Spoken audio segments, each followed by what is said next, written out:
किसी दोस्त से जनरली मिलते हो ना, आप उसको बताते हो कि यार मैं बहुत ज़्यादा परेशान हूँ या फिर करियर में बहुत ज़्यादा अनस्टेबिलिटी चल रही है। आप निकल गए हो, आप 2 महीने नहीं मिले हो, आपने करियर में कुछ अच्छा कर लिया या फिर आप नॉर्मल हो चुके हो। हुँ, बट उसके दिमाग में 2 महीने तक यही रहेगा, 2 महीने बाद वो जब वो फ़ोन करेगा तो यही पूछेगा, भाई काम कैसा चल रहा है? वो बिकॉज़ तो वही सोच रहा है। आप ज़िंदगी में आगे बढ़ जाते हो, बट आपने जो लोगों को बात बताई होती है वो उनके दिमाग में फिट इन हो जाती है। तो चाहे आप माँ-बाप को अपनी परेशानियाँ बताओ या कुछ और चीज़ें बताओ, वो उसी बारे में टेंशन लेंगे, उसी बारे में सोचेंगे, उसी उसी को फिर आगे चीज़ों को स्प्रेड करेंगे। और जब डिवोर्स की बात आती है ना, डिवोर्स ऑब्वियसली बहुत बड़ा डिसीजन होता है। लेकिन आजकल मैं देख रही हूँ कि बहुत आसान भी हो गया है कि अगर हम चीज़ों को सँभाल नहीं पा रहे हैं, तो छोड़ देते हैं। अगर छोड़ना ही था तो फिर शादी क्यों करी? अगर सिचुएशन ऐसी लग रही है कि यार ये तो मेरी ज़िंदगी के लिए बिल्कुल ही बहुत ख़राब हो गया है या फिर मैं इस सिचुएशन में रह ही नहीं पा रहा हूँ या रह नहीं पा रही हूँ।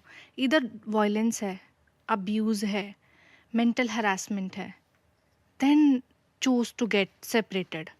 अगर ऐसा लग रहा है कि बिल्कुल ही रिस्पेक्ट नहीं है रिलेशनशिप में, then choose to get separated. But सिर्फ एक्सपेक्टेशंस और ड्रीम्स और डिज़ायर्स और फैंटेसीज़ पूरी ना होने की वजह से और जस्ट एक छोटे से बात का मुद्दा बनाने के बाद कि आपके लिए आपका आर्ग्यूमेंट और बात बड़ी हो जाती है। वो अगर वैसा सिचुएशन आ रहा हो और फिर आप तलाक का सोचते हो ना, तो दूसरा इंसान तो कुछ कर ही नहीं पाता ना, क्योंकि तलाक हमेशा एक इंसान के लिए होता है, दूसरे इंसान का हमेशा घर टूटता है। पर यार रवनी, ये तो हो रहा है जेन्युइन इश्यूज कि आपकी कंपैटिबिलिटी मैच नहीं कर रही, आपके साथ हरेसमेंट हो रहा है, अब्यूज हो रहा है। बट हम आजकल तो ये भी देख रहे हैं ना कि बहुत सारे फेक डाइवोर्स के केस हो रहे हैं या फिर बहुत ज़्यादा। डाइवोर्स के केस जबरदस्ती हो रहे हैं जस्ट बिकॉज या तो एलिमनी देनी है या कुछ वैसा करना है। ईजी बिजनेस बन गया ना। देखो अब कमाने का तो हाँ, एक हाँ। बात पूरी कर देती हूँ बस मैं। अगर आपको पैसा चाहिए तो या तो काबिल बनो, नौकरी करो, कमाओ, पढ़ो लिखो, बट उसमें तो बहुत मेहनत लग जाएगी। डिवोर्स क्या है? शादी करो, 10 दिन बाद अलग हो जाओ, फाइल कर दो। अगर वो भी नहीं करना है तो जिससे आप जिंदगी में कभी नहीं मिले हो, वो आपके ऊपर फेक रेप का केस ठोक सकती है लड़की, आप उससे पैसा एक्सटॉर्ट कर सकते हो। तो कानून इतना कमज़ोर बन गया है ना कि वो एक्सटॉर्शन का दूसरा तरीका बन चुका है। तभी ये सारी चीज़ें, fake allegations of rape, fake allegations of domestic violence, then dowry, ये सब चीज़ें अराइज होती हैं। And 90% of the cases in the Indian registers are fake. आप घर तोड़ने के तरीकों में इतना दिमाग लगा रहे हो। तो घर जोड़ने में लगाते हैं। वही है यार, आपकी ख्वाहिशें क्या थी वो वाला मैटर करता है कि अब मैं एक चीज़ हमेशा ये कहता हूँ कि आपने एक इंसान से डाइवोर्स ले लिया, दूसरी शादी कर ली, उम्मीद तो वहाँ भी वही जाएगी साथ में। या अगर यहाँ छोड़ दिया तो फिर इसी को निभा लेते।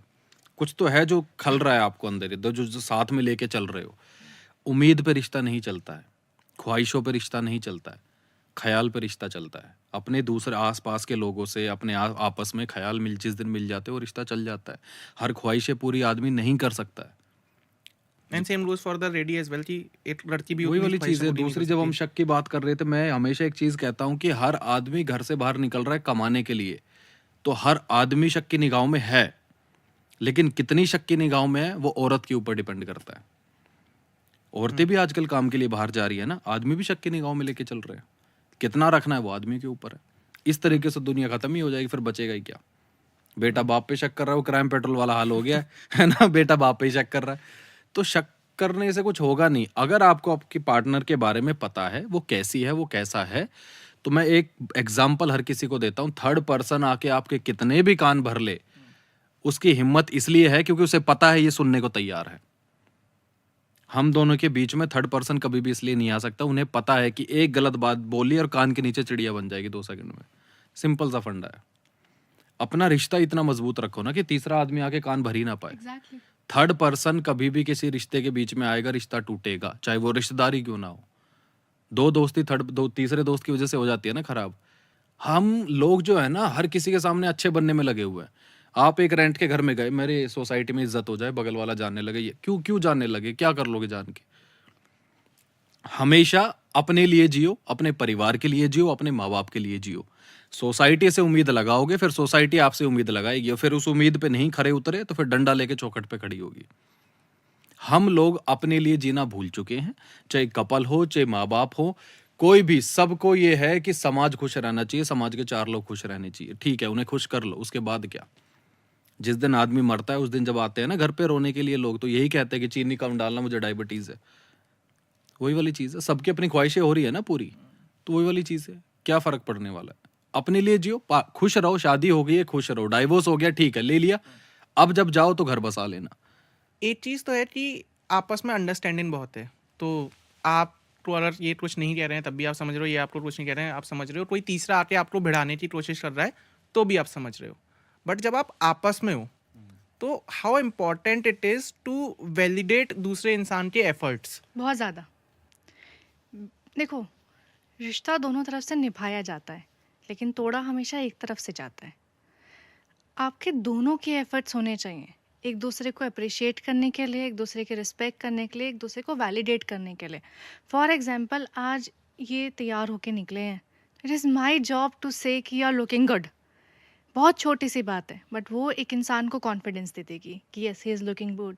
लेकिन अगर मैं एक सिचुएशन में एक इंसान को बोल दूँ, अच्छे नहीं लग रहे, अजीब लग रहे हो, आप फीड कर देते हो इंसान को। तो whatever you are saying, your words matter. आपके जो वर्ड्स होते हैं, आपके जो शब्द होते हैं, उनमें इतनी ताकत होती है ना कि वो इंसान को खुश भी कर सकते हैं और वो इंसान को मार भी सकते हैं। तो जो ज़बान होती है ना, ज़बान का इस्तेमाल आपको कैसे करना है वो बहुत मायने रखता है, और रिश्तों में और दोस्ती में तो बहुत ज़्यादा मायने रखता है। अगर मैं आज बोलूँ कि आ जा यार मेरे घर पे आ जा खाना खाने के लिए, it is just a normal conversation कि मैंने बोल दिया, आई डेंट मीन इट, और मेरे लिए कोई बहुत बड़ी बात नहीं होगी। But for you it may be something कि यार उसने मुझे अपने घर पे खाने के लिए इनवाइट किया है। It can be a very good big thing for you, और you know a good invitation for you. तो किसी एक की तरफ से बोली गई बहुत नॉर्मल सी बात दूसरे इंसान को बहुत इफ़ेक्ट और इम्पैक्ट देती है। तो रिलेशनशिप में जब तक ये मुझे नहीं बताएंगे कि मेरी खामियाँ और मेरी अच्छाइयाँ क्या हैं, जब तक मैं सामने वाले इंसान को नहीं बताऊंगी कि आपकी खामियाँ और अच्छाइयाँ क्या हैं, तब तक हम दोनों की ग्रोथ नहीं होगी। Growth in personal manners. जब तक आप इंसान अच्छे नहीं बनोगे, आप कोई रिश्ते में अच्छे नहीं बन सकते हो। फिर ना आप अच्छे भाई, अच्छी बहन, अच्छा बेटा, अच्छा माँ, अच्छा बाप, कुछ नहीं बन पाओगे। सबसे ज़रूरी है, सबसे पहले आप अपने लिए अच्छे बनो। You know your self. आप अपनी चीज़ को जानो कि ठीक है यार, ज़िंदगी है, ज़िंदगी में सब कुछ आएगा, but you have to praise people. Space जो आप दोनों के बीच में तो रेडी है नहीं, बट कितना ज़रूरी है देना एक पार्टनर को स्पेस रिलेशनशिप बहुत में। ज़रूरी है।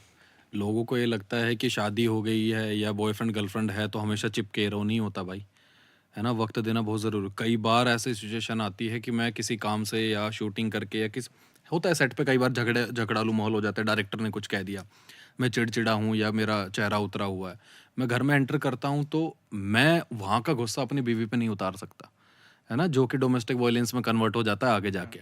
तो मेरा फ़र्ज़ बनता है कि मैं घर आऊँ और इन्हें बता दूँ कि क्या हुआ था, उसके बाद आदमी शांति से बैठ जाए। तो इनको ये नहीं रहेगा कि आज ये पता नहीं किस रीज़न से मेरे से ही चिढ़े हुए हैं।